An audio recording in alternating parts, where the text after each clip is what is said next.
પરના નિમિત્તથી જે અનેક ભાવો થાય છે તે બધા વ્યવહાર નહીંના વિષય હોવાથી વ્યવહાર નહીં તો પરાશ્રિત છે. અત્યારે આ સિદ્ધાંત સિદ્ધ કરવો, નહીતર તો પર્યાય પોતે છે વ્યવહાર છે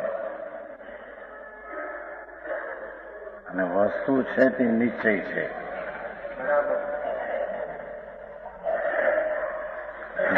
નય અધિકારમાં આવે છે કે પ્રમાણ છે તે પૂજ્ય નથી, નિશ્ચય તે પૂજ છે. એમ કે જેમાં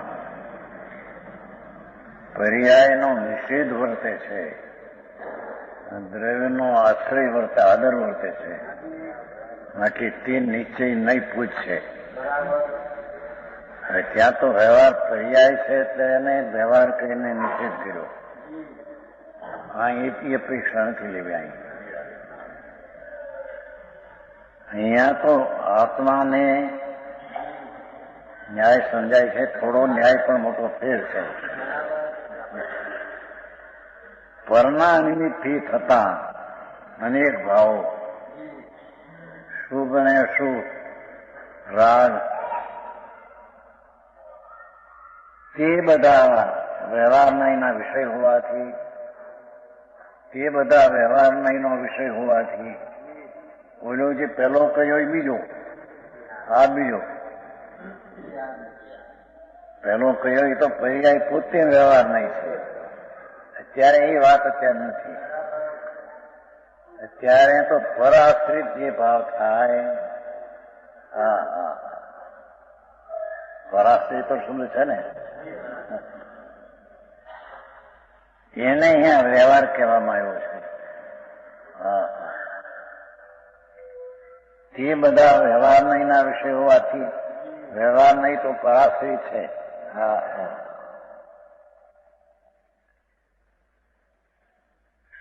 બીજી રીતે કહીએ તો આત્મા જે વસ્તુ છે તેમના પર્યાયનો નિમિત્ત રાગનો તો નિષેધ કરતા એવા છે કે છે, પણ જે અબદ્ધ સ્વરૂપ જે નિશ્ચય છે, અબદ્ધ જ્ઞાયક સ્વભાવ, શિવાનંદ વિજ્ઞાન ઘન ધ્રુવ જે નિશ્ચય છે તેનો પણ વિકલ્પ કરે તે નિષેધ છે. હા હા, બે પ્રકાર. અહીંયા નિશ્ચયને આશ્રિત મુનિવર મુક્તિને પામે એમ કે છે. એ વિકલ્પ વાળી નહીં, એ ત્રિકાળી જ્ઞાયક ભાવનો અવલંબનનો આશ્રય તે નિશ્ચય નહીં. અને ત્યાં આગળ જે કીધું કે હું અબદ્ધ છું, એક છું, શુદ્ધ છું, એ વિકલ્પ છે, એનો નિષેધ કર્યો છે.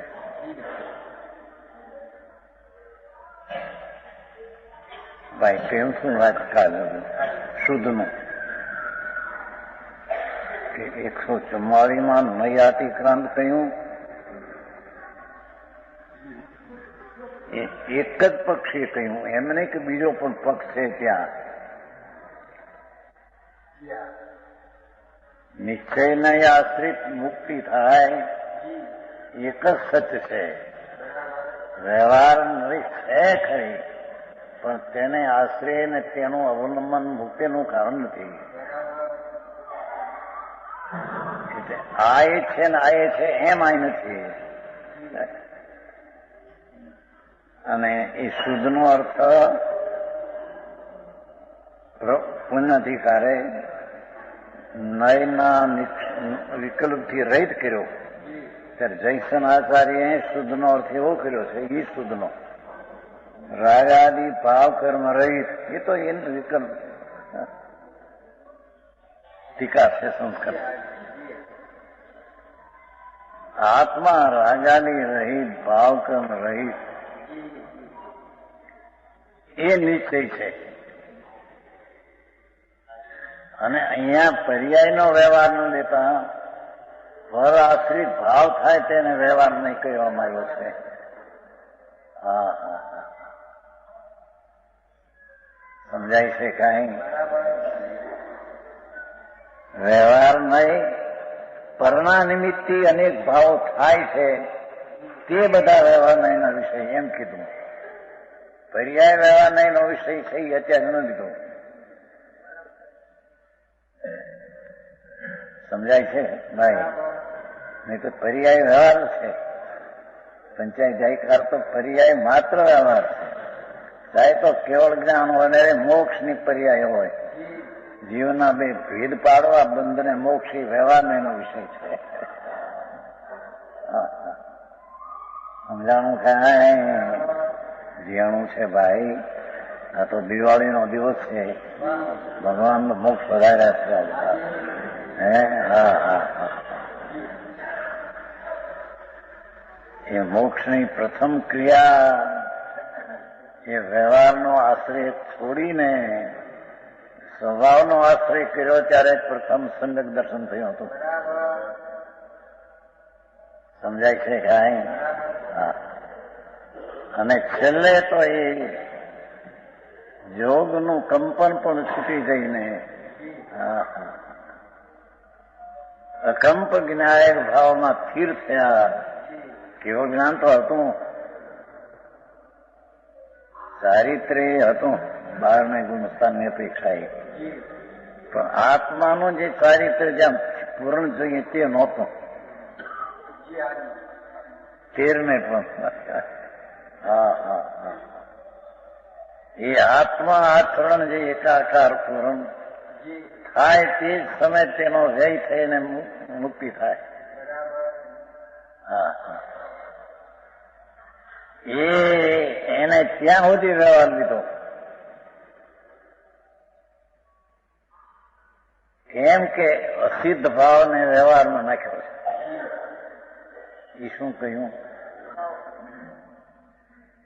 જે ઉદય ભાવ ગણ્યા છે શાસ્ત્રમાં આવે છે ને, એમાં અસિદ્ધ ભાવ તે ઉદય ભાવ છે. તે 14મા ગુણસ્થાન સુધી અસિદ્ધ ભાવ છે. હા હા હા હા હા. સિદ્ધ નથી, સંસાર છે એટલો ત્યાં સુધી હજી. એ વ્યવહારનો તો અહીંયા અત્યારે વાત નથી કરતા.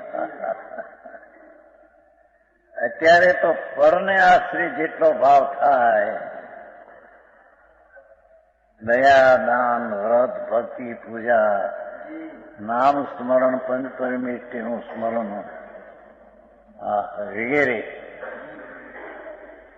એ પરના નિમિત્તથી જે અનેક ભાવની ભાષા છે, પરના નિમિત્તથી, પર્યાય નહીં પણ પરના નિમિત્તથી જે ભાવ થાય,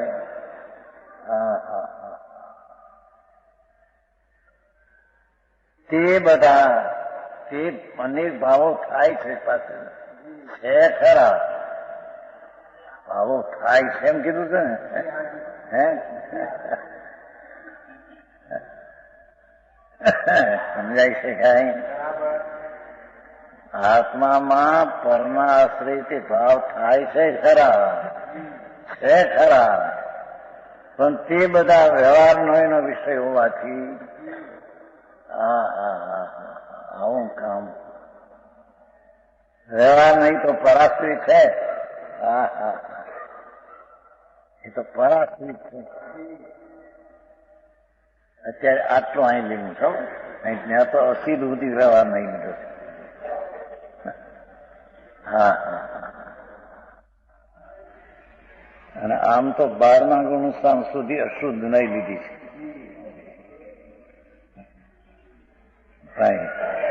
અને અશુદ્ધ નહીં એમાં વળી શુદ્ધ ક્યાંથી આવ્યું? એમ કે ન્યાય પૂછતો એમ પ્રશ્ન કહેવાય છે. ક્યાંથી આવ્યો કે 12મા ગુણસ્થાન સુધી અશુદ્ધ નહીં છે. હજી કેવલ પૂર્ણ નથી અને સિદ્ધ દશા નથી. હા હા હા. જેની વાત છે ભાઈ, અરે આવે કાળે નહીં સમજે પ્રભુ કેવી સમજશે. હા હા. એને અહીંયા અસિદ્ધ ભાવને વ્યવહાર તરીકે અહીં ગણ્યો નહીં અત્યારે. તેમ પર્યાયને વ્યવહાર તરીકે છે કેવું એને પણ અત્યારે નથી. બે વાત.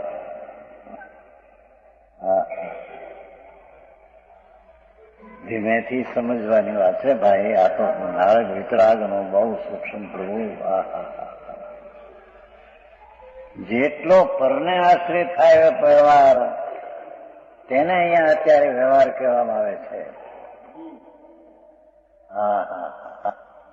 દયા, દાન, ભક્તિ, પૂજા, વ્રત, તપ, ઉપવાસ આદિ એ બધા વિકલ્પો છે. એ બધા પરને આશ્રિત થયેલા ભાવ છે. અને જે એક પોતાના સ્વાભાવિક ભાવ છે, જોયું અહીં પર્યાય ન લીધે. હવે નહીં તો અશુદ્ધ પર્યાય છે તે પરને આશ્રિત વ્યવહાર, પણ શુદ્ધ પર્યાય ન લીધી. અહીં તો સ્વાભાવિક ભાવ જે ત્રિકાળ છે, ત્રિકાળી જ્ઞાયક ભાવ. પરિણામી ભાવ શબ્દ તો પરમાણુમાં પરિણામી ભાવ પણ છે, એથી અહીં જ્ઞાયક ભાવ આપ્યો છે. સમજાય છે કાંઈ? કારણ પરિણામી ભાવ તો છે દ્રવ્યમાં, ધ્રુવમાં પરિણામી ભાવ, પરમ પરિણામી ભાવ બધામાં છે. પણ આને પરમ પરિણામી ભાવ ન કહેતા એને જ્ઞાય ભાવ કહ્યો. કેમ કે જ્ઞાન સ્વરૂપ જે ત્રિકાળ છે,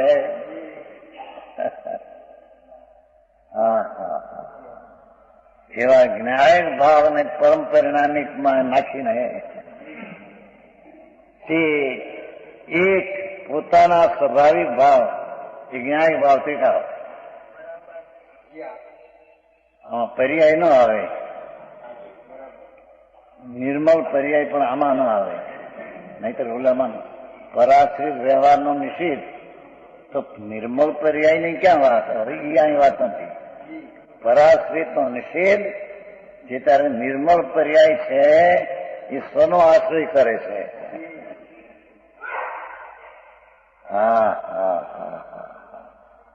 ગજબ વાત છે. એથી પર્યાયને અન્વયતા સ્વાભાવિક ભાવ છે તે નિશ્ચયનો વિષય, પણ એ કરે છે કોણ? નિર્મળ પર્યાય જે છે, નિર્વિકલ્પ પર્યાય છે, એ ટીકાનો વિષય કરે છે. સમજાય છે કાંઈ?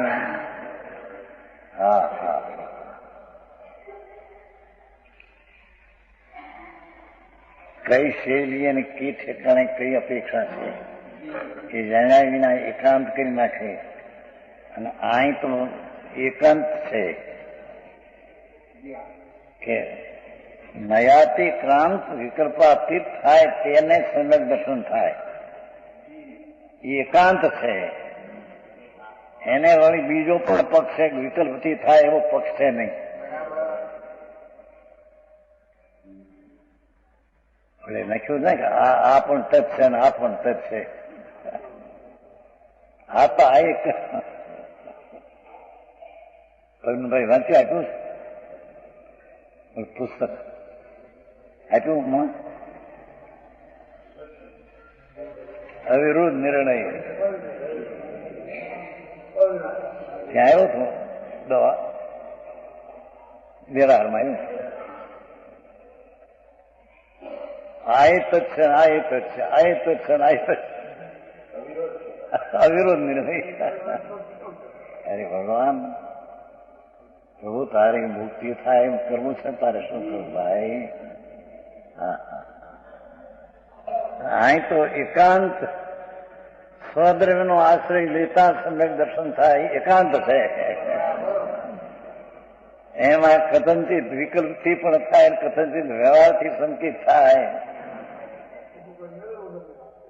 એમ છે નહીં ભાઈ. પરમ સત્ય પણ થોડું અમૃત જોવું જોઈએ. મોટી લાંબી લાંબી વાતો કરે, સત્ય તો અંદર પતો ન થાય. આ પરમાત્મા એ કહેલું સંતો જાહેર કરે છે. હા હા હા ભાઈ, વ્યવહાર પોતાનો સ્વાભાવિક ભાવ જે છે ત્રિકાળ્યો અહીંયા તે જ નિશ્ચયનો વિષય હોવાથી નિશ્ચય નહીં આત્મા આત્મ છે, પણ એ આત્મા આશ્રિત છે એ પર્યાય કરે છે આશ્રિત. એટલે પર્યાયને ન લેતા પર્યાય નિશ્ચયનો આશ્રય કરે છે તે વસ્તુ છે. સમજાણું કાંઈ? પર્યાય પરનો આશ્રિત કરતા હતા એ વ્યવહારમાં ગયો. હવે જે પર્યાય સોનો આશ્રય કરે છે એ પર્યાય ના લીધે એનો આશ્રય જે નિશ્ચય છે તે ભાવ વસ્તુ છે. સમજાણું? વિષય કરે છે તો પર્યાય શું કીધું? સમજાણું? ફરી બીજું જ્ઞાયક ટીકાવ ભગવાન એને વર્તમાન જ્ઞાનની પર્યાયથી જ્ઞેય બનાવીને વિષય બંધ કરે છે. પણ અહીંયા એ કે છે કે પર્યાય એનો વિષય કરે છે એમ ખુલ્લું ન કહેતા સ્વાભાવિક ભાવ નિશ્ચયનો વિષય છે એમ કહેતા જ એ પર્યાયનો વિષય સ્વાભાવિક છે એમ આવી જાય છે. સમજાય છે કાંઈ? ગાથા એવી છે. હા હા હા, અરે પ્રભુનો માર્ગ છે.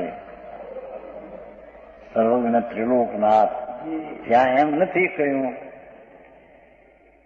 કે સ્વાભાવિકને આશ્રયથી પણ મુક્તિ થાય અને પરાશ્રયથી પણ મુક્તિ થાય એમ નથી કહ્યું. બે પ્રકાર એમ કે નથી, બે પ્રકાર જાણવા માટે ભલે હો તેમ એમ એ નથી કહ્યું કે નયાથી ક્રાંતથી જ મુક્તિ થાય, સંકિત થાય, અને નયથી પણ નયના વિકલ્પથી પણ સંકિત થાય એમ એને કામ નથી કર્યું. શું કહ્યું?